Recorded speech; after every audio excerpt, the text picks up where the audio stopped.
Buenas noches con todos, sean bienvenidos, me presento, me llamo Valeria Borges Medina, soy estudiante de Medicina Humana y a la vez integrante del Comité Permanente Académico de la Asociación de la Universidad Privada San Juan Bautista. Y en la tarde de hoy, viernes 2, tenemos una ponencia sobre insuficiencia cardíaca, que como sabemos se va a producir por una incapacidad para poder bombear la sangre y por lo consecuente no va a llegar el oxígeno suficiente. Y bueno, en esta oportunidad la persona encargada de hablarles un poco más sobre el tema es Renata Mendoza Gallardo, quien es estudiante de quinto año de medicina, es creadora de contenido, como también contribuye a la plataforma de información digital, UDocs. Y bueno, Renata, te dejo para que termines de presentarte y empieces con esta linda ponencia, que estoy segura será de mucha utilidad para todos. Y recordarles que tengan su micro apagado, por favor.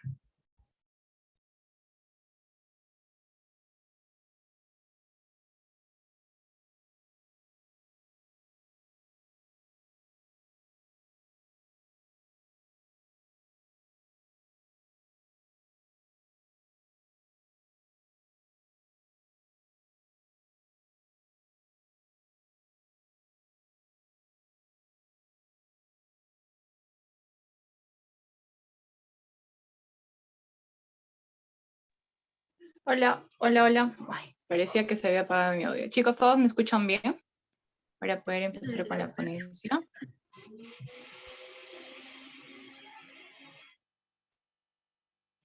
Sí se te puede escuchar bien. Ya, genial. Pensé que no se escuchaba porque nadie me respondía. Ok, entonces vamos a empezar con la charla de insuficiencia cardíaca, ¿no? Como ya me habían presentado, sí, soy Renata Mendoza, soy estudiante de quinto año de medicina también de la Universidad Privada San Juan Bautista. Ahorita ya estoy en 10º ciclo, el próximo año va a pasar externado. Y quizás algunas personas, las que conocen mi página y otras no, les invito también a seguirme en med4share.pe. Y estos saben que los temas que más me fascinan en la carrera o los que más me han fascinado son siempre la parte de la cardiología, la neumología. Entonces he querido compartir con ustedes un poco acerca de la insuficiencia cardíaca. La insuficiencia cardíaca, ya como habían dicho en la introducción, la insuficiencia cardíaca es que el estado en el cual el corazón es totalmente incapaz de poder satisfacer las necesidades metabólicas del organismo. Esto significa que por más esfuerzo y también diferentes tipos de, ya vamos a ver después también cuáles son los factores que están asociados aquí, si es que el corazón en algún caso tuviera estos problemas para poder bombear la sangre, a pesar de todos esos esfuerzos que nuestro sistema, nuestro organismo trata de hacer para poder compensar esa falta de esto, en este caso de sangre, ¿no? Normalmente ya la persona como que comienza a tener ciertas características, ¿no? Y ahí le comenzamos a llamar insuficiencia cardíaca por ese motivo. Nuestro corazón no es capaz de bombear la sangre. Y vamos a ver también que acá hay diferentes tipos de insuficiencias cardíacas. Entre las insuficiencias cardíacas, normalmente lo que vamos a ver en la epidemiología es que la insuficiencia cardíaca se va a presentar en el 1 al 2% de la población, que es mayor a los 40 años. Hay que saber esto, ¿por qué? Porque esto sí hay que... Una de las cosas, no sé si lo puse acá, pero este tema de insuficiencia cardíaca es una de las cosas más preguntadas también dentro del examen de NAM. En el examen de NAM es más probable que este está en el segundo o tercer lugar, no me acuerdo, de preguntas en parte de cardiología que más te preguntan. Y lo más posible es que te pregunten parte epidemiológica, la parte de esto, la clínica, ¿no? Entonces es necesario también saber un poquito estos datos, aunque parezcan un poco tediosos. Y en el 10% de la población con edades por encima de los 60 años también, ¿no? Tiene una alta tasa de letalidad, con una sobrevida a 5 años de efectuar el diagnóstico, ¿no? De los 50% de los pacientes. Una vez que ya el paciente le hicieron el diagnóstico de insuficiencia cardíaca, normalmente se le da una sobrevida de pues, 5 años, 6 años. Algunos llegan a 10 en el caso de que se les haga un trasplante de corazón, pero algunos solamente llegan hasta 5 años y eso normalmente ya muchos de los pacientes van en decaída, ¿no? Las cifras de mortalidad durante la hospitalización fluctúan entre los 2 y 20%. ¿Cuáles son los determinantes, por ejemplo, aquí en este caso, del gasto cardíaco? Encontramos tanto el automatismo del corazón y las aferencias también, ¿ok? Del sistema nervioso autónomo. ¿Cuál es la fórmula que nosotros utilizamos para poder saber cuál es el gasto cardíaco? Es la frecuencia cardíaca por el volumen de eyección. Ahora, el volumen de eyección es la cantidad de sangre que sale de nuestro corazón a través de los ventrículos hacia afuera, ¿no? Se podría decir hacia todo el organismo, parte del ventrículo izquierdo. Entonces, podríamos también decir que el volumen, la cantidad de eyección o la fracción de eyección también podría variar. Podría variar en una insuficiencia cardíaca. No necesariamente porque hay una insuficiencia cardíaca significa que la fracción de eyección siempre va a estar disminuida. Por lo contrario, hay fracciones de eyección que están normal y ya vamos a ver cuál es el motivo por el cual esta fracción de eyección es normal o se mantiene dentro de los rangos normales. Entonces, aquí los factores que van a mantener también la presión arterial, ¿cuáles son? Uno, ya mencionamos el volumen de eyección, la distensibilidad de las arterias también, ¿sí? ¿Por qué es necesario saber esto? ¿Por qué? Porque nosotros cuando tengamos alguna alteración en cualquiera de estos puntos, siempre vamos a tener como consecuencia una variabilidad en nuestra presión arterial. Normalmente cuando sube la presión arterial, normalmente es por la cantidad de volemia, ¿no? O también es por la cantidad del volumen de eyección, la cantidad de sangre, ¿no? Y también a veces es por la resistencia vascular o por el gasto cardíaco en la mayoría de los casos. Entonces, cualquiera de estos factores que van a mantener la presión arterial también son muy necesarios y son buenos saberlos para poder conocer un poco acerca de la insuficiencia cardíaca. ¿Cuál es la etiología frecuente de la insuficiencia cardíaca? La verdad es que dentro de la etiología son muchas de las etiologías dentro de la insuficiencia cardíaca, pero entre las principales encontramos tanto a la cardiopatía isquémica como la hipertensión arterial. Entonces, ¿cuáles van a ser las principales causas de insuficiencia cardíaca? Estas dos serán las principales causas. Son las principales causas de insuficiencia cardíaca.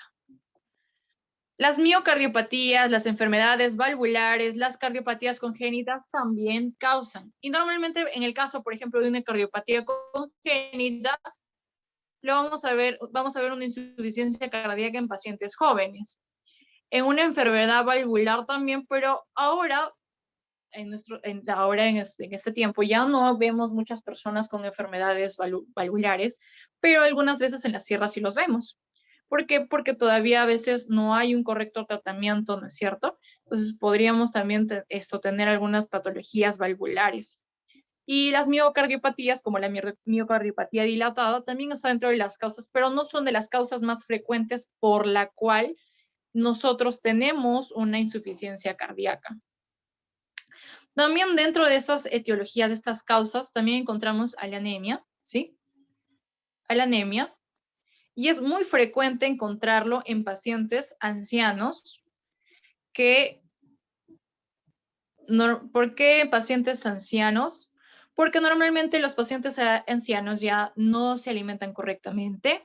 Y también si es que en el caso, por ejemplo, hayan antes en su vida adulta o en su vida más joven, hayan vivido así mucho tiempo sin una correcta alimentación, lo más probable es que hayan tenido anemia y ellos no lo hayan sabido.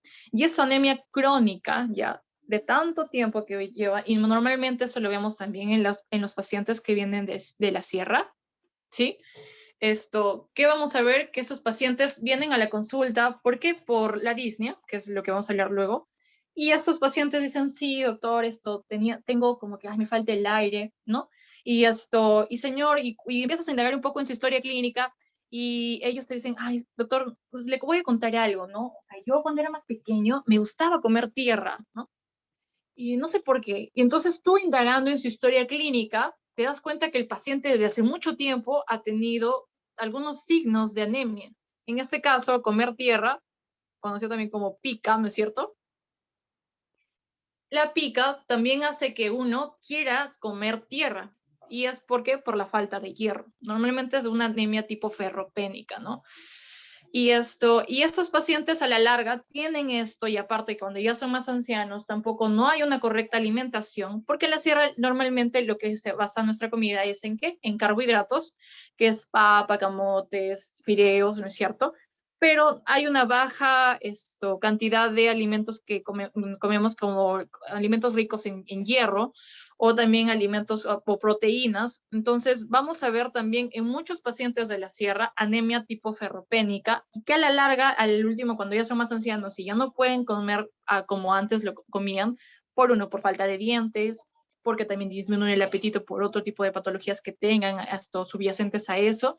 Entonces, al último, el paciente también puede desarrollar al final una insuficiencia cardíaca por un tipo de anemia. ¿Cuáles son los factores de riesgo? Los factores de riesgo en este caso son que sea un adulto mayor, que tenga una enfermedad coronaria, que tenga una hipertensión arterial, que haya tenido diabetes mellitus, que tenga obesidad o que haya consumido tabaco. Entre estos, los más frecuentes son por la enfermedad coronaria, ¿sí? La enfermedad coronaria, ¿no? Que en este caso es puede el paciente haber sufrido de un infarto al miocardio, ¿no? Y posiblemente por esto. Y una hipertensión arterial, que a la larga también, ¿qué hace la hipertensión arterial? Cuando tengo una hipertensión maltratada, no maltratada, maltratada, lo que va a hacer es que mi corazón tenga que bombear tanta sangre y al último mi presión arterial suba demasiado. Entonces, ¿qué voy a hacer? Que mi corazón crezca, ¿no es cierto? Y al último vamos a ver esa característica, ¿no? En el corazón, una cardiomegalia, donde el ventrículo izquierdo es el que usualmente crece más, ¿no? Por la cantidad de fuerza que tiene que ejercer por tanto tiempo. Es como, por ejemplo, tú hicieras ejercicio, no sé, sentadillas, todo el día, toda la noche, o sea, digamos que hagas una semana sin parar sentadillas. ¿Cómo resultarían tus piernas? Lo más posible es que tengas unos músculos, pero gigantescos. Ahora imaginemos cómo es nuestro corazón al tener que bombear todos los días tanta cantidad de sangre, tanto volumen sanguíneo, y que al final esto no está controlada. Entonces, ¿qué va a ocasionar? Que este corazón empiece a crecer, y al último va a ocasionar una insuficiencia cardíaca, porque el corazón va a crecer tanto que lo más posible es que el corazón ya no tenga la misma fuerza que tenía antes para poder eyectar eyectar la sangre. Entonces, si es que ya no tiene esa fuerza para poder eyectar la sangre, ¿qué nos va a ocasionar? Nuevamente hablamos de una insuficiencia cardíaca. ¿Por qué? Porque el corazón ya no es capaz de bombear sangre. En la diabetes mellitus también ¿por qué en la diabetes mellitus también podríamos llegar a hacer una insuficiencia cardíaca? ¿Alguien sabe por qué? No sé si pueden leer los comentarios o pueden encender su micro, chicos. Creo que están silenciados, pero creo que lo pueden escribir por el chat. O no sé por dónde lo pueden escribir.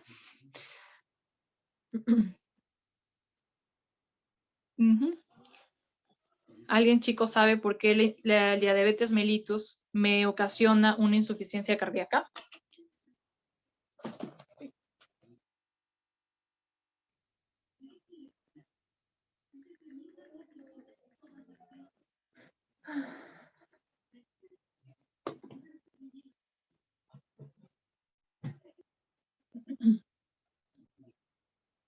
Nadie, chicos. No sé si se me escucha o no se me escucha al final. Bueno, normalmente cuando un paciente tiene diabetes mellitus, tiende a formar placas, ¿no? Y estas plaquitas, estos ateromas, al final se quedan en pequeñas arterias igualmente. ¿Sí? Y eso también que también puede ocasionar una enfermedad coronaria, esto al final hace que el corazón, ¿no? también ya no pueda recibir la cantidad necesaria de sangre si es que hubiera llegado un ateroma, ¿no es cierto? Por ejemplo, este es nuestras arterias coronarias, ¿no es cierto? Entonces viene un ateroma y ¡pum! Se pone aquí.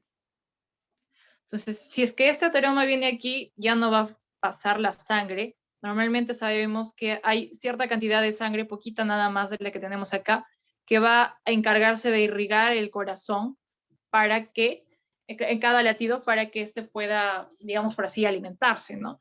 Entonces, si es que esta ya no hay aquí, ya está cubierto, está tapado, ¿no es cierto? Por así decirlo, de una manera brusca.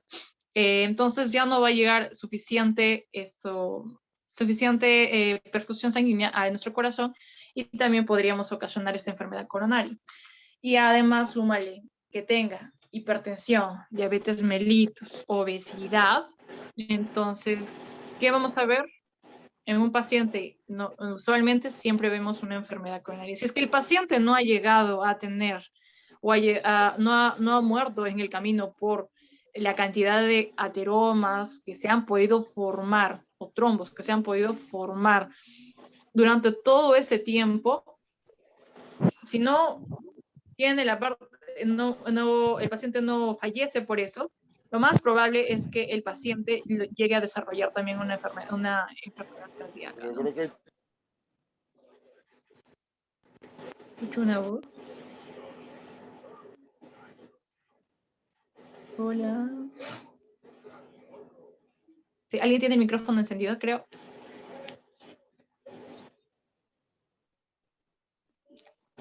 Ok, entonces vamos a ver el tema también de la insuficiencia cardíaca.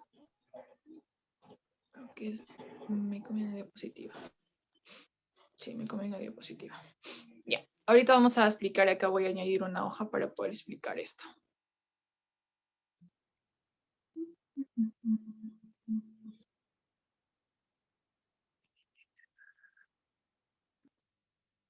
Ahora sí, a ver, vamos a añadir una página para poder explicar un poquito esto de acá. Vamos a explicar un poquito de la historia natural de la insuficiencia cardíaca.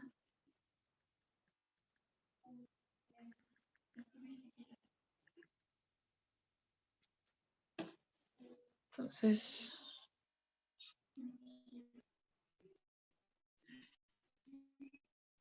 aquí. Este de aquí va a ser nuestro paciente, ¿no? Nuestro paciente que tiene obesidad, tiene una, ¿ok? Esta vendría a ser la calidad de vida del paciente, ¿ok? Calidad de vida. Entonces aquí el paciente, nosotros vamos a tener a nuestro paciente aquí, y acá, ¿qué pasa? Aquí ya le diagnosticamos insuficiencia cardíaca, ¿no? Y nuestro paciente va a empezar a decaer, ¿sí? Y este va a ser nuestro curso clínico de la enfermedad, ¿no? Podemos darle medicamentos, ¿no es cierto? Y acá ya el paciente puede ir como que ya mejorando poco a poco, ¿no? Pero va a llegar en algún momento, todos los pacientes van a decaer y a decaer, y acá empiezan a haber descompensaciones, ¿sí?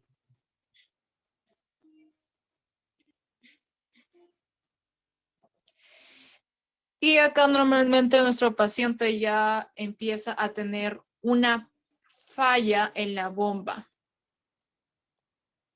Cuando hay esta falla en la bomba, ¿sí? Esta falla en la bomba, ya ahí nuestro paciente ya lo más probable es que le quede poco tiempo de vida. Ahora, cuando nosotros tenemos este paciente, ¿no es cierto? Con una medicina tradicional, cuidados tradicionales, ¿no? Normalmente acá ya el paciente igual va a llegar en un momento. Y estos cuidados paliativos que también incluyen aquí el manejo de la sintomatología, ¿no es cierto? El manejo de la sintomatología. Nuestro paciente, su cuerpo ya no va a ser capaz de poder lograr esto, digamos que haciendo el esfuerzo o haciendo es claro, el esfuerzo de poder bombear la sangre. Entonces igual nuestro paciente va a llegar a la muerte. Muchos de estos pacientes, bueno, no muchos, pocos de estos pacientes pueden ser candidatos a, ¿qué? Candidatos a un trasplante cardíaco. Pero, como nosotros sabemos, aquí en el Perú conseguir un corazón para ser trasplantado es muy, pero muy difícil. Uno, porque no hay muchas personas que donen órganos. Otro, porque para que yo pueda donar un órgano significaría que tiene que haber una persona que yo pueda hacer la donación de ese órgano. Bueno, en mi caso, claro, tendrían que pueden extraer el corazón, pueden extraer pulmones, etcétera, de acuerdo a lo que sea necesario. Y lo otro también, la desventaja, bueno, no desventaja, sino el punto en contra de esto, porque el trasplante sí es muy bueno. El punto en contra es que aquí en el Perú no hay muchos médicos que realicen trasplantes cardíacos. Son, creo que, muy pocos contados con la mano que hacen trasplantes cardíacos, pero sí, geniales, ¿no? Y este trasplante de cardíaco, ¿cuánto tiempo dura? Dura entre 10 a 15 años.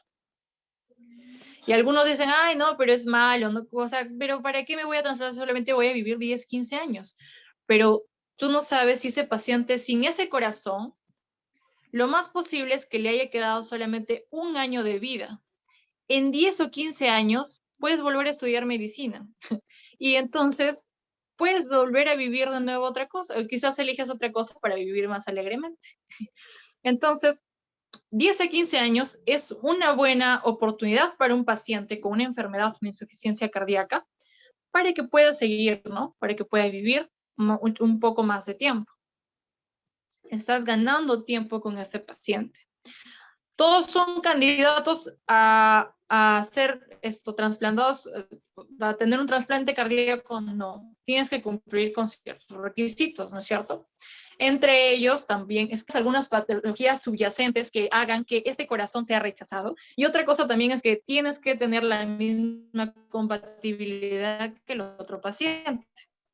Si es que no tienes la misma compatibilidad con el paciente, por más que hayan muerto 5 personas o tienes 5 donadores ahí para un corazón, si ninguno de ellos tiene la misma compatibilidad contigo, ninguno de ellos puede donarte un corazón. Ya vimos cómo es la evolución de estos pacientes, ¿no? Igual todos los pacientes al final, a pesar de que hagamos todo lo posible para poder nosotros hacer que él pueda sobrevivir. Normalmente los pacientes este cuadro es desde mucho tiempo, si no me equivoco, este cuadro que les echas desde el 2005, y desde ese tiempo hasta ahora sigue siendo lo mismo, sigue siendo igual, todos los pacientes terminan de la misma manera, porque por un fallo de la bomba, y estos pacientes siempre pues tienden a morir, ¿no? ¿Cómo es esta insuficiencia cardíaca? La insuficiencia cardíaca, cuando nosotros vayamos a un hospital, ¿no? Y estamos rotando por el área de cardiología, a preguntar, a ver, doctor, ¿qué tiene este paciente? Ah, ya, doctor, este paciente tiene insuficiencia cardíaca izquierda. Lo más probable es que te miren con una cara de póker, porque te van a decir insuficiencia cardíaca izquierda, y dices, sí, porque es del lado izquierdo. Y no está mal, es una insuficiencia de cardíaca izquierda, Pero tú a un médico no le vas a decir, o un cardiólogo no le vas a decir que tiene una insuficiencia cardíaca izquierda. ¿Por qué? Porque de las insuficiencias cardíacas, el 80% de insuficiencias cardíacas son izquierdas. Y la insuficiencia cardíaca derecha es un 20%. Bueno, ni tanto un 20% porque de ahí también tenemos a otras que son combinadas, ¿no? Entre derecha e izquierda. Y estas de acá, entonces, ¿tú cuál crees que le va a importar más al doctor que le diga, sí, doctor, tiene insuficiencia cardíaca, tal? ¿Por qué? Porque si te dices, tiene insuficiencia cardíaca derecha, sí está bien. ¿Por qué? Porque representa a la minoría. Lo más probable que te encuentres siempre con un paciente es una insuficiencia cardíaca izquierda, más que una derecha. Y si encuentras una insuficiencia cardíaca derecha, tienes que saber si es que esta insuficiencia cardíaca derecha es por culpa de la izquierda o es por culpa de otros agentes externos que están todos yendo hacia el ventrículo derecho, que están haciendo que haya mucho más cantidad, que el ventrículo izquierdo crezca mucho más de lo que normalmente debería estar. Pues normalmente sabemos que qué lado es el más gordito, por así decirlo, es el miocardio del ventrículo izquierdo. Y el más delgado es el del ventrículo derecho. Entonces, si es que tenemos un supercorazón aquí, ¿no? Y aparte súmale que haya tenido una insuficiencia cardíaca izquierda, entonces tenemos acá un supercorazón, súper gordito, rechonchito, que no va a poder bombear absolutamente nada de sangre, ¿no es cierto? Entonces, si nosotros tenemos una insuficiencia cardíaca izquierda, ¿por qué normalmente se da esta insuficiencia cardíaca izquierda? La insuficiencia cardíaca izquierda, vamos a notar que una disminución del gasto cardíaco. Y en esta disminución del gasto cardíaco ya dijimos que el gasto cardíaco es la cantidad de sangre o el volumen de sangre inyectado por minuto. ¿Qué, cuánto es eso? 5 litros, ¿no es cierto? La cantidad de sangre inyectada por minuto es de 5 litros. Entonces, esta cantidad de sangre inyectada, que son 5 litros normalmente, no en todos obviamente, es un aproximado. Si es que esta cantidad de sangre disminuye, nuestro cuerpo es muy inteligente. ¿Qué va a pasar con esto? ¿No es cierto? Ahora vamos a hacer acá otro diagrama. Digamos que este es nuestro corazón. Disculpen que dibuje feo. Este es nuestro corazón, ¿ok? Y acá está nuestra aurícula derecha, aurícula izquierda, ventrículo derecho, ventrículo izquierdo, ¿ok? De acá que vienen las venas cavas, ¿no es cierto? De acá va que la arteria pulmonar, vamos a hacerlo de otro color para que no nos confundamos. La arteria pulmonar, ¿sí? Y de acá que viene, de este lado, por aquí, por esta parte de acá, tenemos a las arterias pulmonares que vienen hacia nuestro ventrículo izquierdo. Y vamos acá teniendo de la aurícula izquierda sale ¿qué? Perdón, el ventrículo izquierdo sale ¿qué? Sale la aorta. ¿No es cierto? Que obviamente no va hacia ese lado, va hacia otro lado. Pero para que más o menos me comprendan, lo estoy haciendo así. Entonces, ¿qué pasa aquí? Yo tengo acá, ¿no es cierto? Viene la sangre del hígado, ¿no? Hacia la vena cava inferior. Viene aquí y se llena de acá de la sangre. De acá también recoge la sangre, ¿no es cierto? Recoge la sangre ¿de dónde? Recoge la sangre hacia la vena cava superior, también hacia la aurícula, ¿no? Y acá vamos a hacer el llenado, viene por acá la sangre, ¿no es cierto? Pasa hacia los pulmones, es oxigenada, ¿no es cierto? Regresa hacia las arterias pulmonares y de las arterias pulmonares ¿no es cierto? Va hacia el ventrículo izquierdo y de ahí es bombeado hacia todo el organismo. ¿Para qué? Para que así podamos para que así pueda distribuirse por todo el organismo. Ahora, ¿qué pasa si yo tengo este corazón, ¿no es cierto? Que me bombea menos sangre. Entonces, aquí, mi corazón, ¿no es cierto? Mi corazón está aquí, pero la cantidad de sangre que va a inyectar hacia acá es menor. Entonces, esta cantidad de sangre va a ir todo mi organismo, etcétera, etcétera, va por todo el lugar y va a llegar a ¿dónde? A los riñones. ¿Ok? ¿Y qué va a hacer mi riñón? Va a detectar que hay una disminución de sangre en mi cuerpo. Entonces, cuando hay esta disminución, ¿no es cierto?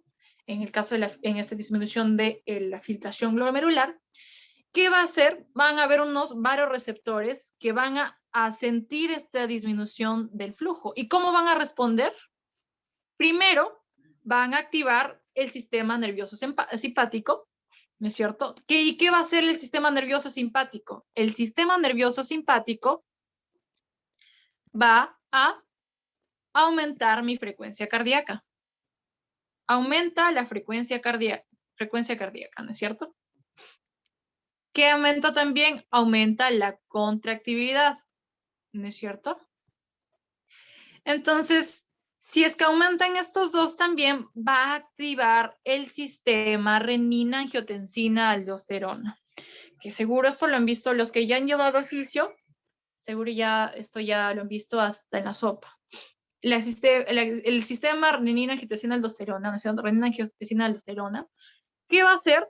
Va a hacer que este sistema renina, ahí está, aldosterona. ¿Qué va a hacer esto? Va a hacer que haya una retención de, ¿qué? De agua y sodio. ¿No es cierto? Entonces, si va a haber una retención de agua y sodio, ¿qué va a haber? Va a hacer que esto de acá, en situaciones fisiológicas normales, aumente el volumen sanguíneo. ¿Sí? Aumenta mi volumen sanguíneo. Entonces, eso pasaría si es que mi corazón estuviera dentro de lo normal, por así decirlo, ¿no? Ah, también aparte de eso, también estábamos olvidando del ADH. El ADH también nos ayuda a que aumente la contractibilidad, ¿sí? Entonces, si es que yo, por ejemplo, tuviera, ¿no es cierto? Vamos a poner un ejemplo, ¿ok? Si yo tuviera en mi caso una persona que tiene una hipertensión arterial, que no estamos en hipertensión, pero es necesario porque todo se complementa en cardiología, es lo interesante de esto. Tengo un paciente, ¿no es cierto? Tengo un paciente con hipertensión arterial, ¿ya? Que este paciente tiene hipertensión arterial porque en este caso él tiene porque hay un montón de volumen sanguíneo, ¿no es cierto? Aumenta el volumen sanguíneo. Porque posiblemente también pueda ser por mi sistema de renina-angiotensina-aldosterona. Entonces yo voy a tener que, acá hay bastante agua y hay bastante sodio, ¿no es cierto? ¿Qué hace el sodio? Jala el agua, ¿no es cierto? Siempre. Por eso es que cuando comes tu canchita con un montón de sal, después tienes sed, ¿no es cierto? Es lo mismo pasa en el organismo. Lo mismo pasa en las células, ¿no es cierto? Que el sodio jala el agua. Entonces, en este caso, si es que tengo un paciente con hipertensión arterial, viene a mi consultorio y está con 240, ¿ok? ¿Ustedes qué harían? ¿Le darían al paciente una solución, por ejemplo, de cloruro de sodio? ¿Le darían de cuánto? ¿De 500 ml? ¿Le darían 1 litro? ¿Le darían 3 litros? o le darían 2 litros, ¿cuánto le darían de cloruro de sodio a su paciente con hipertensión arterial? Que viene con una, digamos que con una presión también de 240. Que es un balón exageradísimo, pero hay pacientes que vienen así. ¿Qué harían?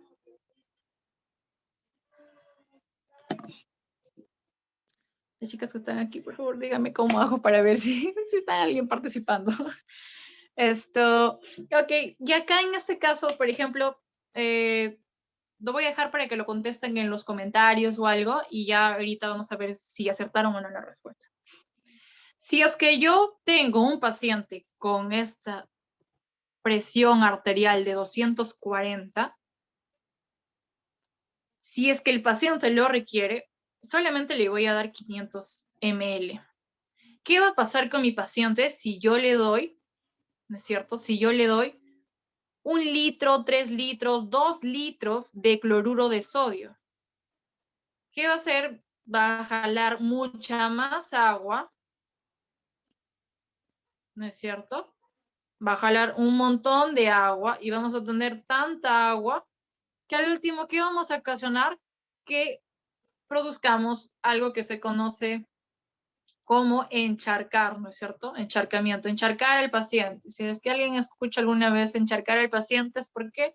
Porque tiene tanto volumen sanguíneo, tiene tanta sangre o tiene un montón de agua, por así decirlo, y tú le vas a meter más agua, lo más posible es que tu paciente lo encharques, lo llenes de tanto líquido que posiblemente el paciente después lo veas edematizado, lo veas con anasarca, o sea, que esté todo que tenga edema generalizado en todo el cuerpo, y decir, doctora, ¿pero qué pasó conmigo si yo vine flaquito y me estoy yendo gordito? ¿Por qué? Porque lo encharcaste.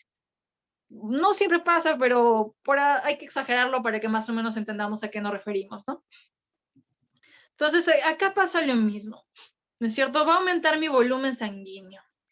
Pero cuando mi corazón ya hace esto todas las veces, todo el tiempo, porque siempre falta este volumen sanguíneo, digamos que mi cuerpo va a seguir expulsando, va a seguir activando nuestro sistema de renina-angiotensina-aldosterona, pero esto ya no va a funcionar para nada. Lo más probable es que funcione por un tiempo, ¿no? Funcionará, no sé, pues 1 mes, 2 meses, ¿no? Y de ahí, ¿qué pasa? Ya nuestro paciente, el paciente cuando deja de responder, ya empezamos a ver la insuficiencia, en este caso, insuficiencia cardíaca izquierda.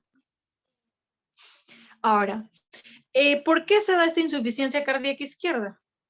¿No es cierto? ¿Por qué será? Si nosotros tenemos una congestión de las venas pulmonares, ¿no es cierto? Nuestro pulmón que está aquí, también se va a congestionar, ¿por qué? Por un edema agudo de pulmón. ¿Cómo va a estar nuestro pulmón? Va a estar llenito de agua, ¿no es cierto? Nuestro pulmón está lleno de agua. Ocasionamos un edema agudo de pulmón. ¿Qué hace? Toda esa cantidad de líquido va a ir hacia el lado izquierdo de mi corazón. Va a aumentar la volemia. ¿Ok? ¿Y esto qué me va a ocasionar? Disnea, ortopnea, disnea paroxística nocturna, crépitos. Ahorita le vamos a ver por qué. ¿Por qué me ocasiona disnea? ¿Por qué? Porque mi pulmón está tan lleno de líquido que al final ya no puede aguantar tanta cantidad de líquido. Y el último que hace que yo me sienta fatigado. ¿Sí? Como hay tanta cantidad de líquido en mi pulmón, lo que yo voy a tener es sensación de falta de aire, que es la definición correcta de disnea. ¿Por qué lo pongo así, lo pongo tan grande como para que lo vean todos? ¿Por qué? Porque muchas veces confundimos la disnea, que es una sensación de falta de aire, con lo que nosotros percibimos. El paciente te tiene que decir que le falta el aire, no tú decir que el paciente se ve que le falta el aire. Decir, el paciente tiene disnea. ¿Por qué? Porque lo veo agitado. Pero tú quizás te vas a preguntarle, señor, ¿se siente bien? ¿Se siente agitado? No, normal. ¿Por qué? Porque posiblemente, digamos, el paciente venga un paciente a emergencia, viene un paciente con una respiración acidótica, una respiración de Kussmaul. Y este paciente con una respiración acidótica, usualmente respiran agitadamente, ¿no es cierto? También me imagino que algunos de ustedes conocen la respiración de Kussmaul. Entonces van a respirar agitadamente, agitadamente. Y si tú lo ves de lejos, vas a decir, uy, no, ese paciente tiene disnea, se está muriendo, pobrecito. Te vas, le preguntas, señor, ¿se siente bien? Sí, todo perfecto.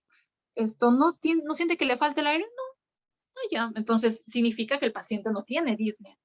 Tú lo ves que está agitado, sí. ¿Ves que respira rápidamente? Sí. ¿Que está hiperventilando? Sí. Pero eso es diferente a decir que el paciente tiene disnea.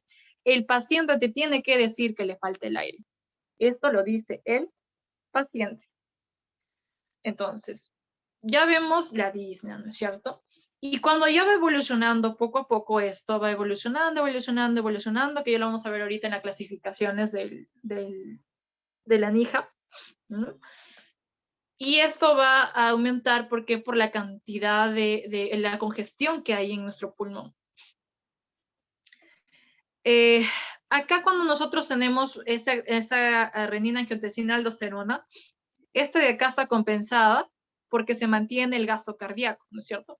Ya dijimos que con el tiempo esto de acá se pierde. Ahora, este edema agudo del pulmón, ¿qué también va a hacer? Va a afectar el flujo del ventrículo derecho. ¿Cómo así? Volvemos a hacer nuestros dibujos. Lo siento, chicos, por dibujar así tan feo. Pero lo bueno es que están grabando esta clase, así que de ahí pueden ver mis garabatos. Ok. Entonces, por ejemplo, ya yo tengo acá mi corazón, ¿no es cierto? Voy a dibujarlo con otro colorcito porque creo que el color oscuro no se nota, hace que no se noten los otros colores de fondo. Entonces, por ejemplo, acá tengo mi corazón, ¿no es cierto? Y también acá tengo mis pulmones. Ok. Ok. Tráquea. Ya. Entonces, aquí yo ya tengo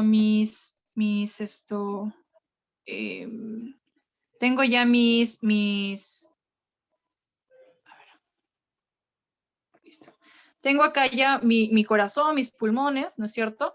Entonces, acá ya decimos que hay podría ser también digamos que hay una hipertrofia del músculo cardíaco, hace que mi músculo cardíaco se vuelva más gordito. Y es por eso que me va a ocasionar que mi corazón disminuya su volumen sanguíneo, ¿no es cierto? Ahora, entonces, ¿cómo va a disminuir esto? Y ya yo tengo activado mi sistema de renina-angiotensina-aldosterona, ¿no es cierto? Entonces, esto va a hacer que aumente y aumente y aumente y aumente el flujo. Entonces, cuando aumenta tanto el flujo, este es mi corazón que está llegando la sangre de las arterias pulmonares, ¿no es cierto? Entonces, viene por aquí y esta sangre llega para acá. Pero como este corazón está pero tan gordito, ¿no es cierto? Esta cavidad se vuelve mucho más corta. Y como se vuelve mucho más corta, entonces, ¿qué vamos a ver aquí? Vamos a ver que va a haber toda esta sangre que está pasando por acá, solamente va a llegar aquí un pequeño porcentaje. ¿De cuánto va a llegar ese porcentaje? Vamos a verlo aquí. Entonces, nuestra fracción de eyección normalmente debería ser mayor al 55%. La fracción de eyección es igual al volumen sistólico por el volumen telediastólico, ¿no es cierto? Y esta fracción de eyección normal es de mayor a 55%. ¿Sí? Cuando ya disminuye esto, vamos a ver que nuestra fracción de eyección está disminuida, ¿no es cierto? Y tenemos una fracción de eyección disminuida o una fracción de eyección normal si es que también no existiera esto, ¿no? O sea, si es que no bajara. Ahora, en la insuficiencia cardíaca, a pesar de que tengamos esto, vamos a ver pacientes con fracción de eyección normal, como si no pasara nada. Y eso normalmente se ven en las insuficiencias cardíacas derechas. Pero para no confundirnos, a ver. Entonces tenemos acá en la sangre, ¿no es cierto? Estábamos hablando de que la sangre llega acá, pero como el espacio es más pequeño, va a haber, ¿qué? Un reflujo. ¿Y esto qué va a ocasionar? Que estas arterias, perdón, estas venas, la vena pulmonar, ¿qué pase? Que la sangre se esté yendo, también esté regresando hacia acá. ¿Por qué? No es que esta sangre vaya desde aquí del corazón, va a dar la vuelta y se va hasta el ventrículo derecho. No pasa eso. Sino que el pulmón está tan congestionado que la sangre que supuestamente tiene que pasar del ventrículo derecho hacia los pulmones no puede pasar por lo mismo de la congestión que hay aquí. Entonces, ¿qué hace? Esto se regresa, se regresa, se regresa y se regresa. ¿Y qué va a ocasionar esto? Que al regresar toda esta sangre, también yo tenga una insuficiencia del lado derecho. Y cuando pase lo mismo con el lado derecho de mi corazón, voy a tener diferentes tipos de sintomatologías. Y esto es pregunta de pasito, seguro les ha venido su pasito. Si es que esta vena cava inferior, ¿no es cierto? Tiene este regreso de, ¿no es cierto? Tiene, es algo, se llama esto circulación retrógrada, ¿no es cierto? Porque en vez de ir hacia arriba, va a regresar un poco hacia el hígado. ¿Qué es lo que vamos a ver en el hígado? En el hígado vamos a ver primero una hepatomegalia.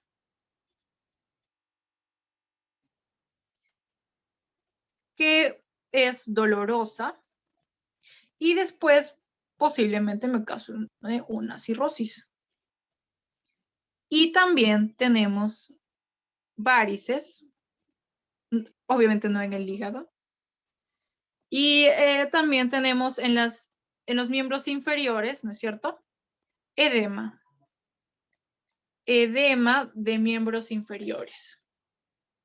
¿Qué vemos arriba en el cuello? En el cuello, ¿qué notamos? Una ingurgitación yugular, ¿sí? Vamos a notar una ingurgitación yugular.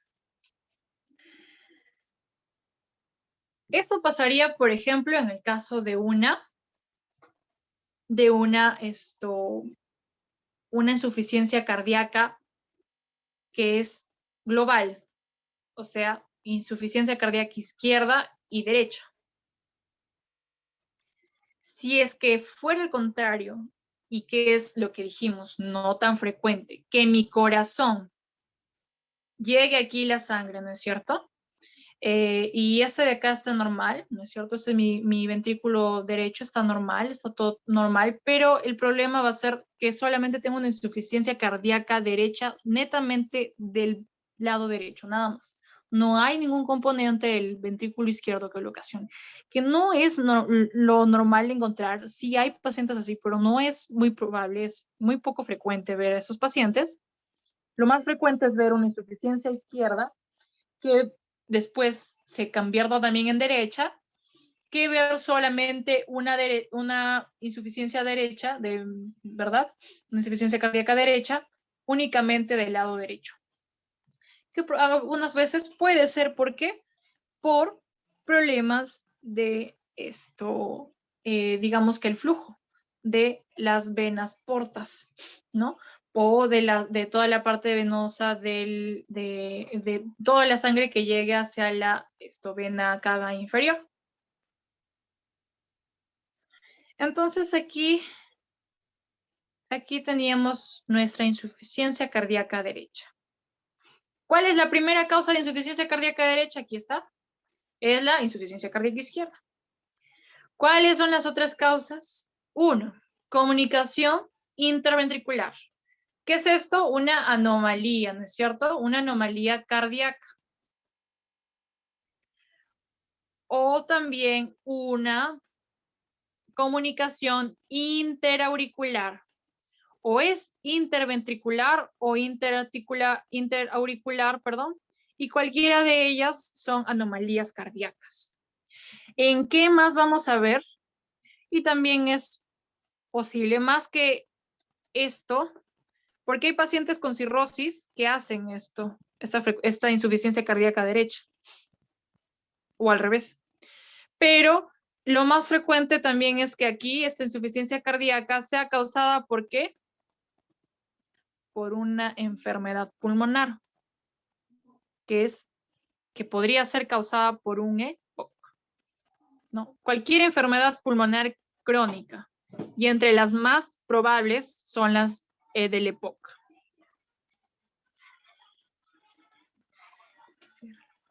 O también la otra causa también puede ser por un cor pulmonar.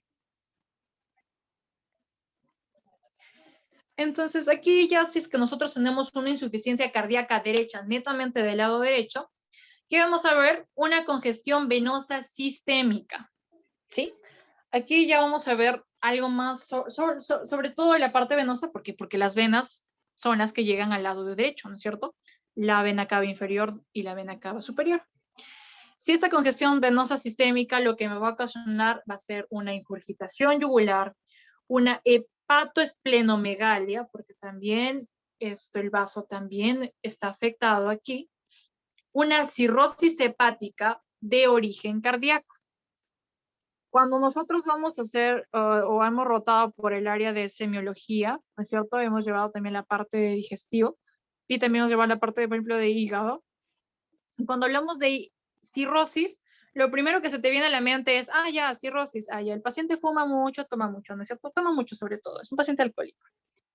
Pero tú no puedes estar segura hasta que hagas todos los diagnósticos y hagas todos los diagnósticos diferenciales, y hagas estudios o veas al paciente de por qué posiblemente tenga esta cirrosis hepática.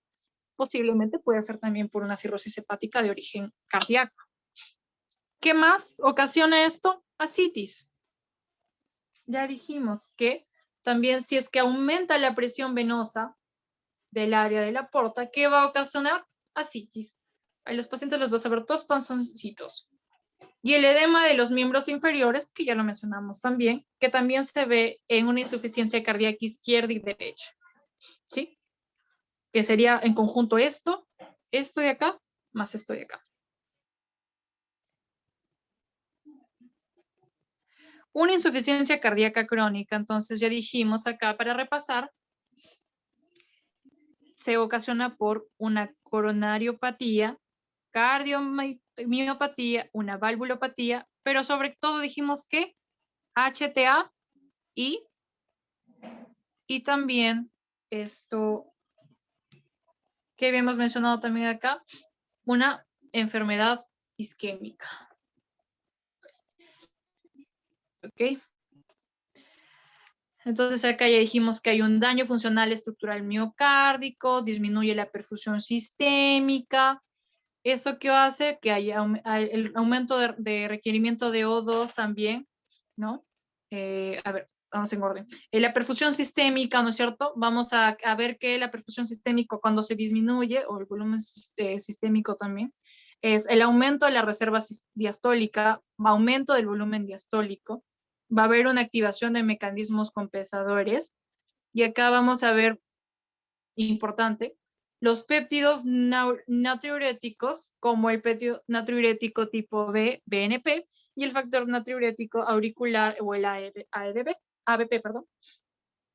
También en el sistema simpático podemos observar la secreción de catecolaminas como la adrenalina, noradrenalina, y vemos un efecto crónico-tópico y neopotópico positivo. ¿Qué vemos también acá? El sistema de renina-angiotensina-aldosterona. ¿Qué hace el sistema de renina-angiotensina-aldosterona? Retención de agua, aumenta el depósito cardíaco, aumenta el requerimiento de oxígeno y también por eso tenemos una disnea. ¿Sí? Inclusive, seguro muchos de ustedes, hablando de requerimiento de oxígeno, seguro han visto el clubbing, ¿no es cierto? ¿El clubbing qué es? el clubbing o también los dedos de palillos de tambor. Vemos unas uñas muy curvadas, ¿sí? Muy curvadas. Y vemos unos dedos del palillo de tambor. ¿Por qué? Porque los dedos son exageradamente gorditos, sobre todo la parte de las puntitas de los dedos. Vemos este clubbing. ¿Y por qué se ocasiona esto? Usualmente se producen en patologías o en enfermedades cardíacas, que son enfermedades congénitas, ¿no? Entre esas enfermedades congénitas, ¿no? Podemos ver que los pacientes tienen este clubbing.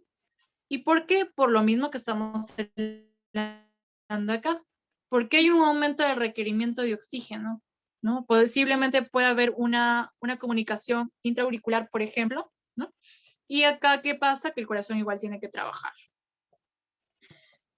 Más y al último también ocasiona este clubbing. Pero es sobre todo en enfermedades congénitas. También lo podemos ver en enfermedades cardíacas así, totalmente así también. Pero más que todo lo vemos en enfermedades congénitas. Lo vemos en pacientes jóvenes así, con unos dedos así y unas uñas súper curvadas. No todos los pacientes con clubbing tienen enfermedades cardíacas, pero la mayoría de pacientes con clubbing siempre son por una falta o una disminución de oxígeno, ¿no? Por una hipoxia crónica. Entonces aquí ya vimos todo esto, ya creo que ya se entendió, ¿no es cierto? El daño en la bomba depende mucho de por cuál se podría hacer, ¿no es cierto? ¿Cuál sería la causa de esto? Y ahora vamos a ver acá la clasificación del AJA y la clasificación del NIJA. Uno es funcional, ¿sí? Que es este. ¿Y por qué es funcional? ¿Por qué? Porque se refiere más que todo a las actividades que realice mi paciente, ¿sí? Y en este caso, en la primera, ¿cuál es? La clase 1. Mi paciente no puede hacer su actividad físicas, como por ejemplo, caminar 2 cuadras, ¿sí? Clase 2. Paciente con ligera limitación de la actividad física. El paciente camina ahora 1 cuadra. Paciente con limitación de la actividad física, con cualquier actividad física que provoque la aparición de los síntomas. El paciente se está lavando los dientes y se cansa. Se siente agotado. Clasificación 4. Mi paciente viene con una insuficiencia cardíaca en reposo. A pesar de que esté sentado el paciente, se siente fatigado. Y acá habíamos mencionado aquí en este cuadro acerca de la ortopnia. Y la ortopnia es el paciente con disnea que se encuentra en reposo. Usualmente la ortopnia es que aguantan en 45 grados, ¿sí? 45 grados. Entonces, pero esto de acá, a diferencia de esta clasificación de funcional, es que esta sí puede ser regresiva. El paciente de aquí puede pasar aquí y llegar hasta aquí, pero aquí ya no. En la clasificación de la AJA, ¿no es cierto? El paciente tiene estadios A, B, C, D. Y en el estadio A, el paciente es asintomático, pero con un alto riesgo de desarrollar una insuficiencia cardíaca sin ninguna anomalía estructural o funcional identificada. El estadio B es un paciente asintomático con enfermedad cardíaca estructural claramente relacionada con una insuficiencia cardíaca. Paciente con insuficiencia cardíaca ya en el estadio C, sintomático y asociado a una enfermedad estructural subyacente, ya sea por una hipertensión, ya sea por su diabetes, no sé, por un EPOC, etc. Y el estadio D son pacientes con enfermedad cardíaca estructural avanzada, con síntomas de insuficiencia cardíaca en reposo, y también a pesar del tratamiento médico, ¿no es cierto? A pesar de todo el tratamiento médico máximo. Entonces, si mi corazón ya llegó a este nivel, ¿ustedes creen que ese corazón va a volver a ser el mismo que comenzó acá? No. Por más tratamiento que tú le des a un paciente, se podría quedar aquí o se podría quedar aquí, pero no va a regresar. Es por eso que esta se diferencia de esta clasificación del NIHA, porque esta sí puede regresar el paciente. Tu paciente le empiezas a dar tratamiento con diuréticos y vas a ver que tu paciente ya puede caminar de aquí saliendo del hospital, puedes hasta correr una maratón si es posible. Pero cuando hay alguna parte estructural o haya ya una deformación estructural del corazón, no es posible que el paciente regrese a el estadio o al principal estadio. Si hablamos de insuficiencia cardíaca, hablamos de insuficiencia cardíaca aguda y crónica. Y la diferencia entre ambas es esta, que la insuficiencia cardíaca aguda me va a provocar que mis signos, voy a ver estos signos y síntomas en cuándo, durante unas 24 horas, ¿no? Dentro de las 24 horas. Mientras que una insuficiencia cardíaca crónica, voy a ver estos signos o síntomas que van a ocurrir en días o semanas. Y de ahí ya va a evolucionar, ¿no es cierto? Va a evolucionar para el futuro. Y ya normalmente mi paciente ya va a tener esa insuficiencia cardíaca crónica. Se caracteriza también por su evolución progresiva en el tiempo, con periodos intercurrentes de descompensaciones de la enfermedad. Habíamos hablado de la fracción de eyección. Y esta fracción de eyección, habíamos dicho que el 55% es.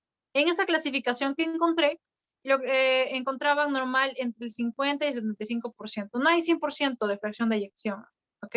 Porque siempre hay una parte que se queda en el corazón, otra parte que se va por ahí, por allá, entonces no hay un 100% de fracción de eyección. Pero sí hay entre 50 y 75% es normal. Menos del 50% o menos del 55%, de acuerdo a las clasificaciones, pero aquí en el Perú normalmente siempre la mayoría de hospitales trabaja con el 55%. Ya estamos hablando de debajo de lo normal. Y menos del 35% es menor la habilidad de bombeo. Es súper, súper, súper baja, ¿no es cierto? Ya el paciente está casi sin casi nada de fracción de eyección. Entonces, si mi paciente tiene una fracción de eyección normal, ¿no es cierto? Este es mi corazón. Y habíamos dicho que la fracción de eyección estaba dada por el volumen sistólico y por el volumen telediastólico, ¿no es cierto? Entre ambos se dividía. Entonces, es el volumen que sale de aquí y el volumen que llega aquí. Si acá salió 75, por ejemplo, y a pesar de que tengo un corazón recontra grande, es normal. Puedes encontrar una insuficiencia cardíaca con una fracción de eyección normal. Entonces, no es necesario que porque hay una fracción de hay una insuficiencia cardíaca signifique que siempre la fracción de eyección va a estar baja. Podría estar normal y de ahí ir a baja, sí, puede ser, pero normalmente lo que siempre vemos es una fracción de eyección siempre es baja, ¿no? Pero sí hay fracciones de eyecciones que están normales. Esto es lo más importante. Poder aprenderse los criterios de Framingham. Los criterios de Framingham son muy útiles para poder hacer el diagnóstico de insuficiencia cardíaca. La insuficiencia cardíaca, ¿cómo se diagnostica? ¿Clínicamente o tengo que hacer un montón de estudios de laboratorio, imágenes, tomografía, ecografía, etcétera? No, solamente tengo que hacer un diagnóstico clínico. El diagnóstico es clínico. Es por ello que es muy importante que tú te familiarices con cada uno de los criterios de Framingham. Entre los criterios mayores encontramos a la disnea paroxística nocturna, a la ingurgitación yugular, a los estertores pulmonares o crepitantes. ¿Y por qué los crepitantes? Si este es mi pulmón, está congestionado, ¿no es cierto? Está congestionado. ¿Cómo suena eso? Va a sonar como si tuviera un velcro, ¿no es cierto? ¿Por qué? Porque hay un montón de agua dentro de mis pulmones. Entonces, es usual esto, si es que tuviéramos algo un poco más avanzado, podríamos encontrar unos estertores o crepitantes pulmonares. Cardiomegalia, también encontramos cardiomegalia. Y este es lo otro. ¿Qué encontramos en una insuficiencia cardíaca? El tercer ruido, ¿sí? Eso también fue pregunta de pasito. ¿No es cierto? Sí. Nosotros tenemos el ruido 1 y el ruido 2, ¿no es cierto? Y de nuevo empezamos con el ruido 1. Sístole y diástole. ¿No es cierto? Pero acá, si yo encuentro este ruido 3, es ¿qué? 3 y 4 y acá. Es el del galope, ¿no es cierto? Estamos viendo ya también uno de los criterios de Framingham para poder yo diagnosticar insuficiencia cardíaca. Reflujo hepatoyugular, obviamente, ¿no? Y este reflujo hepatoyugular, ¿cómo lo vas a ver? Paciente 45 grados, le dices, señor, señora, voltéese por favor, haga el cuello a un costado, ¿y qué vas a ver aquí? Una tremenda venaza en el cuello, ¿no es cierto? O que puedes hacer también en algunos casos, si es que no es tan visible, haces maniobra de Valsalva, aprietas el hígado y ¡fum! Va a salir la vena yugular así, ¿no es cierto? Y ahí ya tienes tu ingurgitación yugular. ¿Sí? Criterios menores: edemas en miembros inferiores, tos nocturna, disnea de esfuerzo, hepatomegalia, frecuencia cardíaca más de ahí es menor de, he puesto ahí, frecuencia cardíaca más de 20 latidos por minuto, ¿sí? Y un derrame pleural. Ahora, el derrame pleural de acá, también vemos por lo mismo que habíamos mencionado anteriormente, por el tema de la demetización, ¿sí? Inclusive, pero también se puede, a veces, el derrame pulmonar puede ser por diferentes causas. Puede ser tanto por algo cardíaco, porque el corazón tiene algo aquí, y esto va hacia la pleura, o puede ser por hígado, o puede ser por el mismo pulmón, por lo que está congestionado. Entonces son diferentes causas por las cuales me podría ocasionar un derrame pleural. ¿Cómo se diagnostica una insuficiencia cardíaca? Dos criterios mayores.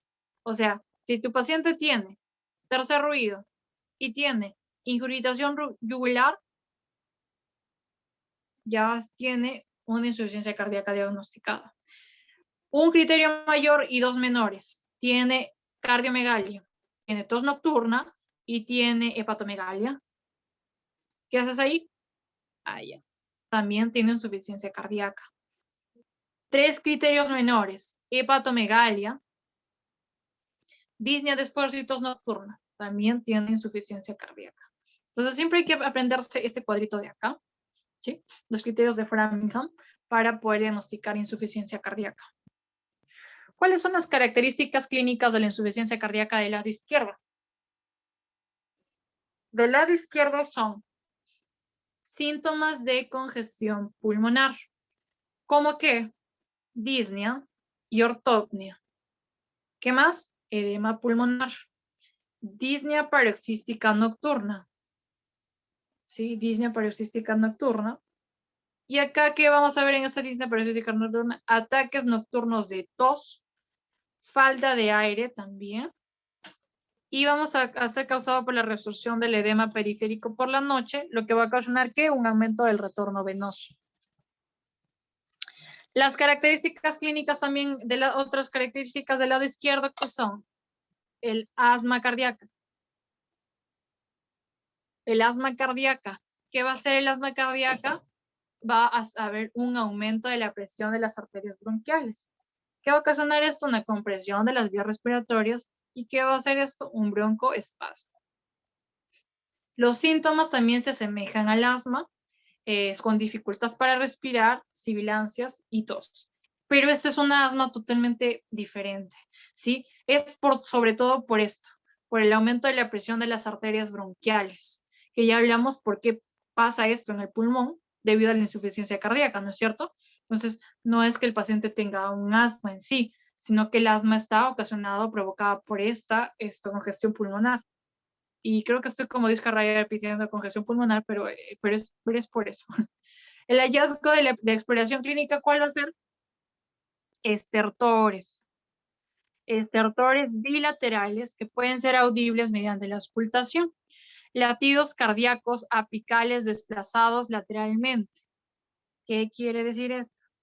Que al haber una remodelación cardíaca por el crecimiento o por una hipertrofia de mi músculo, del ventrículo izquierdo, va a haber una rotación del corazón, va a cambiar el eje del corazón. Y acá que vamos a ver también, vamos a ver frialdad, palidez de las extremidades inferiores. ¿Por qué? Por un edema, ¿no es cierto? ¿Cuáles son las características clínicas ahora del lado derecho? Del lado derecho, edema con fovea periférica. Este edema cardíaco normalmente es una anasarca, sí, pero es un edema de dos cruces. No es igual este edema al edema ¿cómo se llama? Por ejemplo, de un síndrome nefrótico, ¿no es cierto? De los riñones, ¿no? No es lo mismo, porque en el riñones, cuando tenemos estos síndromes, vamos a ver una edematización, pero esa edematización es mucho más. Tu dedo es como una mantequilla, ¿no es cierto? Vas a poner tu dedo en la parte tibial del paciente, ¿no es cierto? Y vas a hacer la fovea y vas a ver que tu dedo va a hundirse como una mantequilla. En este caso también hay, pero no es tanta. Y sobre todo, ¿en dónde vamos a ver esto? En las piernas. ¿Por qué? Porque como el paciente está de pie, entonces, ¿qué ocasiona esto? Ay, rayos, no sé dibujar. ¿Qué ocasiona esto? Que todo esto se vaya hacia abajo. Y al último vas a tener a tu paciente con edema de miembros inferiores. ¿Cuáles son los síntomas de esta congestión venosa hepática? Uno, dolor abdominal, y otro, también podemos notar una ictericia. Otros síntomas de congestión de órganos también, náuseas, pérdida de apetito, ¿no es cierto? Pero no es usual. Como dijimos ya, el lado derecho es algo inusual. Si es que vemos una insuficiencia cardíaca derecha más izquierda, o sea, una global, lo más posible es que veamos todo esto junto. Vemos el edema, vemos esto, el asma cardíaca podría ser, el edema pulmonar, la disnea, la ortopnia, etcétera, ¿no es cierto? Entonces estamos hablando de algo, de una insuficiencia cardíaca congestiva. Las características clínicas de la insuficiencia cardíaca del lado derecho también que vamos a ver en el examen físico. Primero, distensión de la vena yugular. ¿Por qué? Porque es lo que está más cerca a mi vena cava superior. Se va a mi cuello, ¿no es cierto? Si está en mi cuello esta vena cava, se supone que esta venita, el último, se va a ensanchar. Esta distensión venosa yugular es que la vena se va a hacer mucho más gruesa de lo que ya es. Y eso que no es tanto, ¿no es cierto? Se va a hacer mucho más gruesa y mucho más visible. Signo de Kussmaul. El signo de Kussmaul también lo podemos ver, ¿sí? Patoesplenomegalia, igualmente. Ya habíamos mencionado por qué, ¿no es cierto? Por el mismo, ahora en este caso ya no sería por la vena cava superior, sino sería por la vena cava inferior. ¿Cuáles son los estudios de laboratorio de rutina que se piden acá? CBC, detección de anemia e infección. Este es conteo sanguíneo, ¿ok? Este es hemograma completo. Hemograma completo. ¿Para qué? Para poder ver si es que hay una anemia. ¿Qué también vamos a ver? Creatinina, ¿no es cierto? Sodio, la glucosa. Sobre todo esto, ¿no es cierto? La hemoglobina glucosilada. ¿Por qué la hemoglobina glucosilada? Para ver el tema de diabetes, para poder controlar, ver cuán controlada está, porque esto lo ve, ¿cuánto tiempo es? 3 meses, ¿no es cierto? Vamos a ver el azúcar por 3 meses. Química hepática, podemos ver en algunos casos enzimas colestásicas, ¿no? Que pueden indicarnos una congestión venosa hepática. ¿Cuáles son los marcadores que habíamos hablado? ¿No es cierto? También vamos a encontrar un momento en la PCR, que podría ser por una infección aguda. Estudios de lípidos también en ayunas, como en el caso del colesterol, si es que estaríamos hablando de un ateroma. Y el TSH, ¿para qué? Porque también el hipertiroidismo puede causar una IC. ¿Sí? Se han duplicado esto, ya no importa. Acá dentro de los biomarcadores cardíacos que habíamos mencionado estaba el péptido natriurético, ¿no es cierto? Y también es necesario saber lo de la troponina T o I para ver los niveles, ¿no? Elevados también aquí. La radiografía de tórax. ¿Cuándo vas a pedir una radiografía de tórax? Cuando estés sospechando de algo agudo, ¿no es cierto? De nuevo inicio o se sospecha de un rechazo al corazón. Recomendaciones. Cambios en la silueta cardíaca. Ampliado. Relación del ancho cardiotorácico mayor a 0.5. Ahorita vamos a ver cómo se hace eso. Corazón en forma de bota. En la vista, ¿no es cierto? Vamos a ver una ampliación también. Signos del derrame pericárdico. Corazón en botella de agua.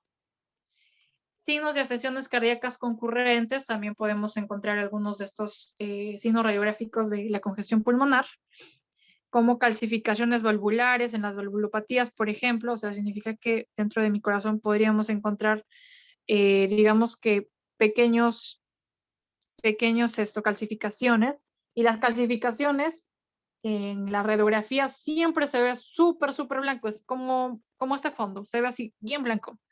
Así que no es lo mismo que ver esto, un tejido, ¿no es cierto? Un tejido cardíaco, que también es radiopaco, pero es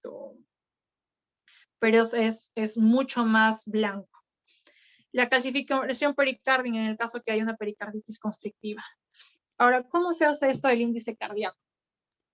Para poder nosotros realizar el índice cardíaco, primero vamos a ver estas dos radiografías.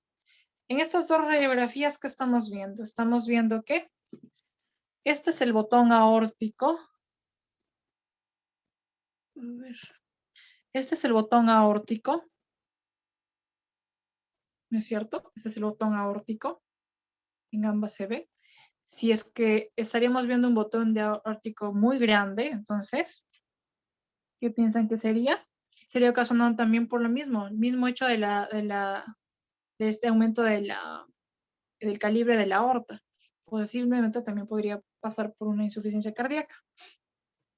Pero si nosotros queremos ver el índice para saber si esto es una cardiomegalia o no es una cardiomegalia, se realizan con unas reglitas, ¿sí? Se hacen con la ayuda de una regla.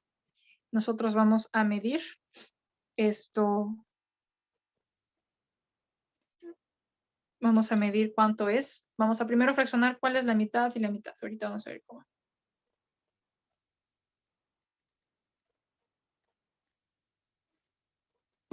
A ver. ¿Cómo esto?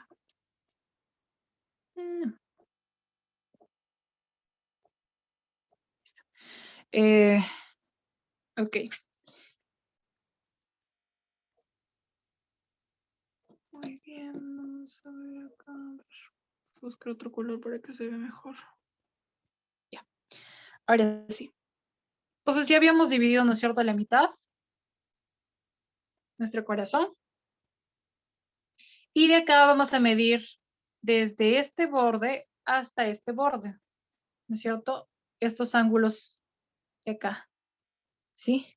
Desde aquí, o sea, desde más o menos desde, no exactamente desde el ángulo, porque el ángulo es un poco más estrecho, ¿no es cierto? Sino desde donde termina más o menos el tórax. Si es este, más o menos por acá estaríamos hablando de el límite. Ay, ¿cómo borro esto? Entonces aquí ya tenemos esto de acá. Y una vez que ya tenemos este índice, ¿no es cierto? Vamos a tener nuestra silueta cardíaca, vamos a trazar una línea de aquí a acá. ¿Qué pasé? De aquí a acá, ¿sí? Y otra que va a ir de acá hacia acá. Desde la parte, o sea, la parte más, digamos, ¿cómo les explico? Este es nuestro corazón, ¿no es cierto? Y justo acá es donde termina, por así decirlo, el corazón en este lado. Entonces, desde ahí es donde casi final, ¿no es cierto? Es esta. Entonces, desde ahí vamos a hacer la medición para poder tener esto de acá. Entonces, este va a ser A, este va a ser B y este va a ser C, ¿sí? Y acá, ¿qué vamos a hacer para nosotros poder hallar este índice? Vamos a sumar A más B sobre C y esto de acá tiene que darme este resultado. Si es que es mayor a 0.5, ese resultado es mayor a 0.5, estamos hablando de una cardiomegalia. Si es que no lo fuera, entonces estamos diciendo que el corazón está dentro de los rangos normales. ¿Hasta dónde es normal? Es normal hasta de más o menos un grado 1, va desde un 0.5 hasta un 0.55. Sí, es el de cardiomegalia, me refiero. El grado 2 va desde 0.5 hasta, perdón, 0.56 hasta 0.6. El grado 3 va desde 0.61 hasta 0.65. Y el grado 4 ya va desde, bueno, no desde, sino mayor a 0.65. ¿Sí? Siempre el valor normal es 0.5, pero inclusive también hay corazones pequeños.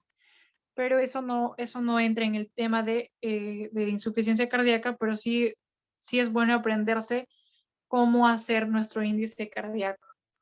Y esto de acá es un plus para ustedes, porque cuando ya lleguemos a clases presenciales, si es que ya van a rotar por el área de radiología o ya han rotado por el área de radiología y ya van a ir externado, etcétera, esto, a ver, doctor, ¿este es cardiomegalia? Sí, a ver, ¿pero por qué?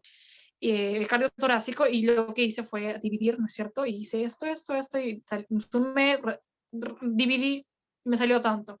Y tiene un grado tanto de cardiomegalia.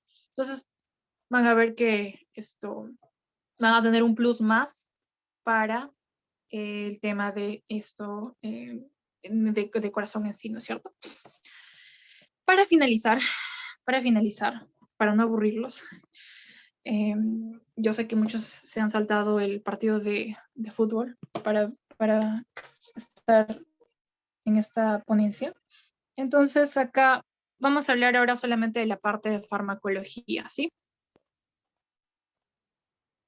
Que esto sí es más importante. No es tan importante aprendérselo si es que todavía no estás en el internado, porque si no te vas a equivocar con un montón de cosas, pero sí es necesario que sepas qué fármacos se utilizan. Quizás no las dosificaciones, pero sí qué fármacos se utilizan. ¿Qué fármacos utilizamos acá? Vamos a utilizar vasodilatadores.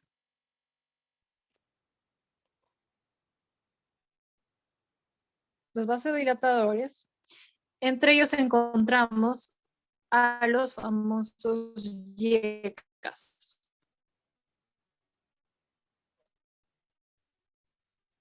¿no es cierto? Y estos YECA son vasodilatadores arteriales, van a mejorar la insuficiencia cardíaca. Y retrasan tanto el desarrollo del paciente para que desarrolle una disfunción ventricular izquierda. Entonces, esto va a disminuir o va a retrasar que se desarrolle una insuficiencia cardíaca izquierda. ¿Sí? Van a mejorar también el pronóstico de los pacientes con insuficiencia cardíaca. ¿Sí? Mejoran el pronóstico.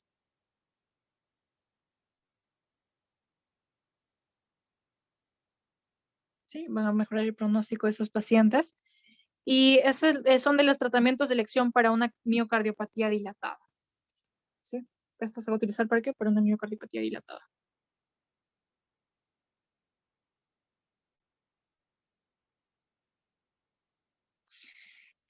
¿Cuáles son los otros medicamentos también que se utilizan acá? Los ARA2. Los ARA2. Y estos ARA2 son antagonistas de los receptores de angiotensina 2, que ya habíamos visto, ¿no? ¿No es cierto? En la parte del sistema de renina angiotensina aldosterona. ¿Qué es lo que va a hacer esto? Que va a tener el mismo efecto que los YECAs, ¿no? Con la ventaja de que esto tiene lo mismo que lo de acá, pero le vamos a sumar a esto que no va a aumentar los niveles de bradicinas, o sea, de estas bradicinas las cuales se consideran responsables de ¿qué? De algunos efectos secundarios de los YECAs, como por ejemplo ¿qué? La tos. ¿Cuál es el efecto secundario de la YECA? El efecto secundario de la YECA, que es muy usual cuando utilizas mucho de eso, es la tos. Este es su efecto secundario. En cambio, este ARA2, ¿qué hace? No va a ocasionar, no aumentan estos niveles de bradicinas. Bradicininas, perdón. De bradicininas. Y esto no va a hacer que no haya tos. No va a haber tos. ¿Sí? Y dentro de estos medicamentos también, ¿qué vamos a encontrar aquí? A los nitratos. ¿Y los nitratos para qué nos sirven? Los nitratos son vasodilatadores también. Pero sobre todo que son estos vasodilatadores son preferentemente venosos.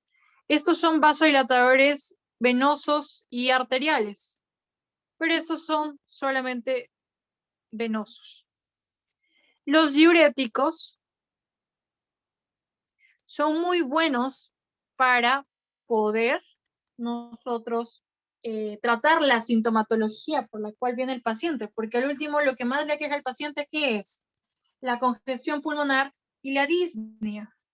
Entonces, con estos diuréticos, nosotros vamos a aliviar los síntomas de nuestro paciente, ¿no es cierto? Alivia esto. Entre los diuréticos, ¿cuáles tenemos? Tenemos las tiacidas. ¿Y estas tiacidas qué son? Inhibidoras de ¿qué? De los canales de sodio y cloro, ¿no es cierto? Y los ASA, que son inhibidores de ¿qué? Del transportador 2-cloro más sodio más potasio. ¿En dónde? En el asa de Henle.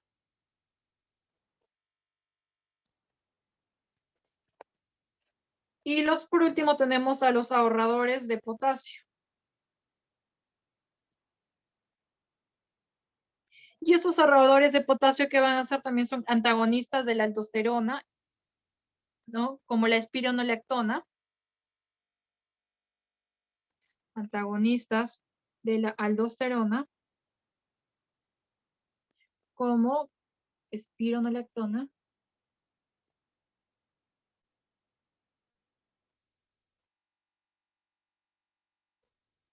Y también los amiloidoides como el trianterene, ¿no es cierto? ¿Qué es lo que ocasiona esto? Va a bloquear la acción de la aldosterona. Y eso ¿para cuál está indicado? Está indicado para pacientes que tienen edemas, ¿no? que tienen hipertensión, que tengan hiperaldosterismo, que hayan también estado en estados edematosos con hiperaldosterismo, como un síndrome nefrótico, una insuficiencia cardíaca congestiva, y también lo vamos a usar también en el caso del paciente tenga cirrosis. ¿Cuándo no vamos a utilizar esto? Cuando el paciente tenga mucho potasio. No indicado cuando los pacientes tienen hipercalemia o también tienen insuficiencia renal. O en último caso que estén llevando tratamiento con suplementos de calcio, de potasio. ¿Sí? ¿Cuáles son los medicamentos que nos van a ayudar mucho a reducir la mortalidad en los pacientes con insuficiencia cardíaca? Son los beta bloqueantes. Y estos beta bloqueantes que van a ayudar van a hacer que estos pacientes disminuyan su mortalidad en el caso de que tengan una insuficiencia cardíaca por disfunción sistólica. Pero si es que tú utilizas este beta bloqueante más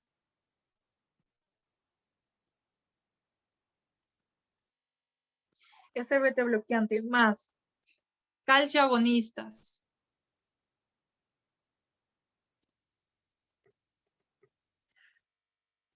como verapamil,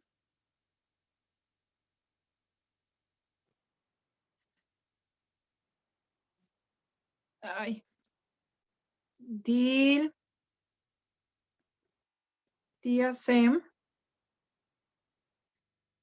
Esto te va a ayudar ¿para qué? Para que ahora no solamente veas la parte sistólica, sino que también trates una insuficiencia cardíaca sistólica y con disfunción también diastólica. ¿Sí? Y bueno, eso sería, a ver, ahora vamos solamente para recordar. Si en la insuficiencia sistólica, ¿qué se utiliza? Esto acá lo vamos a poner. Insuficiencia sistólica, ¿qué se utiliza? Beta bloqueantes más la espironolactona. Es muy buena para disminuir la fracción de eyección, ¿sí? Espironolactona más yecas,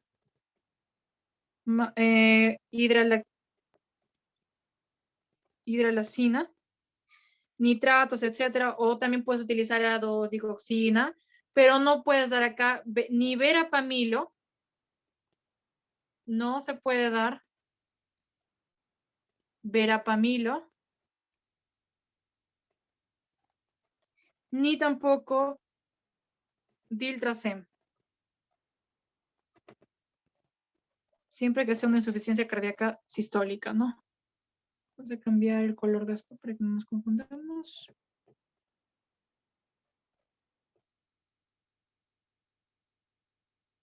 ¿Sí? Y esto de acá, la insuficiencia cardíaca diastólica, ¿qué vamos a utilizar? Beta bloqueadores más verapamilo o diltracem, pero no, ¿qué no vamos a dar acá? Digoxina. ¿Salvo en qué? Salvo en la fibrilación auricular. ¿Cuánto es la fibrilación auricular? ¿No es cierto? Acá en el caso de que haya una fibrilación auricular, ¿cuánto va a ser la fracción de eyección? 20% es. ¿Sí? Hay que tener mucho cuidado con los vasodilatadores y los diuréticos también, ¿sí? Y en el caso y en caso de que haya un EAP, que vamos acá a utilizar morfina, oxigenoterapia, vasodilatadores,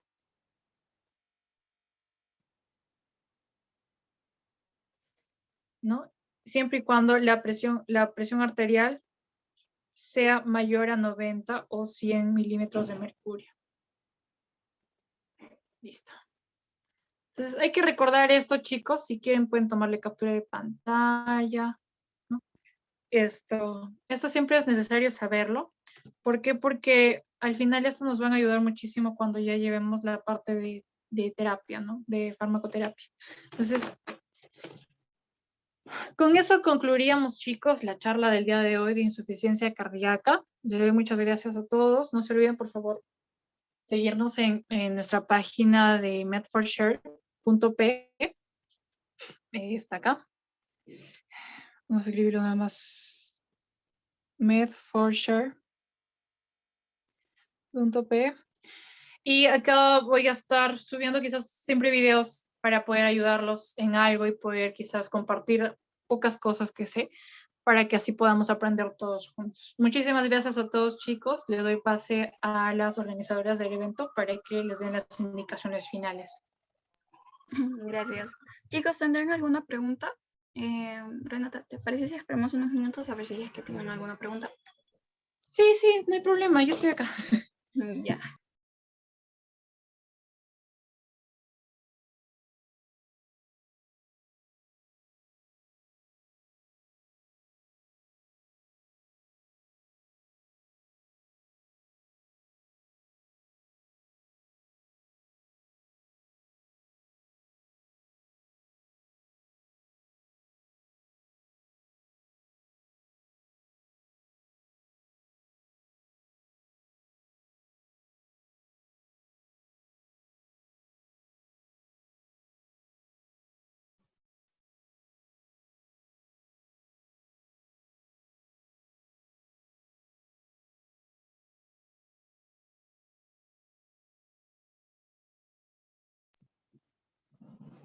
No hay preguntas, chicos. He visto también las respuestas que han dado en el chat y están correctas.